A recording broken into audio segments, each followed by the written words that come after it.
ગાંધીનગરથી મોટા સમાચાર સામે આવી રહ્યા છે। વ્યાયામ શિક્ષકોનું આંદોલન આખરે સમેટાયું છે। 32 દિવસ બાદ વ્યાયામ શિક્ષકોના આંદોલનને સમેટી લેવામાં આવ્યું છે। આંદોલનકારી નેતાઓએ યોજી છે મુખ્યમંત્રી સાથે બેઠકમાં વ્યાયામ શિક્ષકોની કાયમી ભરતી મુદ્દે ચર્ચાઓ કરવામાં આવી। રાજ્ય સરકાર ભરતી પ્રક્રિયા મામલે હકારાત્મક હોવાનું સામે આવી રહ્યું છે। ખેલ સહાયક નિયુક્તિ અંગે સરકાર વિચારણા કરશે। નીતિગત નિર્ણયો 3 મહિનાની અંદર લેવામાં આવશે। 1588 શિક્ષકો છે, તેમને ભરતીમાં ઉંમરનો બાદ આપવામાં આવશે।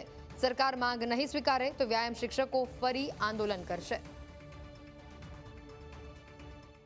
વર્ષથી ગુજરાતમાં વ્યાયામ શિક્ષકોની ભરતી થઈ નથી।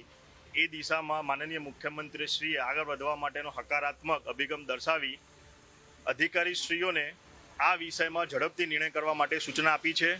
આગામી સમયમાં આ દિશામાં આગળ વધવા માટે એક કમિટીનું ગઠન પણ થશે અને એ કમિટી અંતર્ગત જે નીતિગત નિર્ણય કરવાના છે એ આવનારા 3 મહિનામાં સરકાર આ દિશામાં આગળ વધી અને નિર્ણય કરશે। એ પ્રકારની ચર્ચા માનનીય મુખ્યમંત્રીશ્રી સાથે થઈ છે। આંદોલન ચાલી રહ્યું છે, એ આંદોલન હાલ પૂરતું ખેલ શાખાઓએ સ્થગિત કરવાનો નિર્ણય કર્યો છે। માનનીય મુખ્યમંત્રીએ જે પ્રકારે ઉપસ્થિત અધિકારીઓને જે દિશા નિર્દેશ કર્યો છે એના ઉપરથી અમને એવું લાગે છે કે આંદોલન કરી રહેલા તમામ ખેલ સહાયકોને ન્યાય મળવાનો છે। વધુમાં વધુ 3 મહિનાની અંદર આ ખેલ સહાયકો જે આંદોલન કરી રહ્યા હતા એમને ચોક્કસ ન્યાય મળવાનો છે।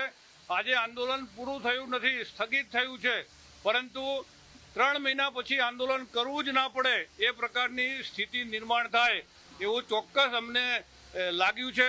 સીએમ સાહેબે જે અધિકારીઓને રજૂઆત કરી છે અથવા ભલામણ કરી છે એ એક પ્રકારના હુકમ કર્યા છે કે આ છોકરા જે 1588 છોકરા છે એમનો કોઈ પણ પ્રકારે એનો નિવેડો લાવો અને એનો જે પણ સમાવેશ જે રીતે કરવાનો હોય એ રીતે સમાવેશ કરો એવો એક પ્રકારનો હુકમ કર્યો હોય એવી વાત સાહેબે કરી છે અને એ વાતનો અમને સંતોષ છે।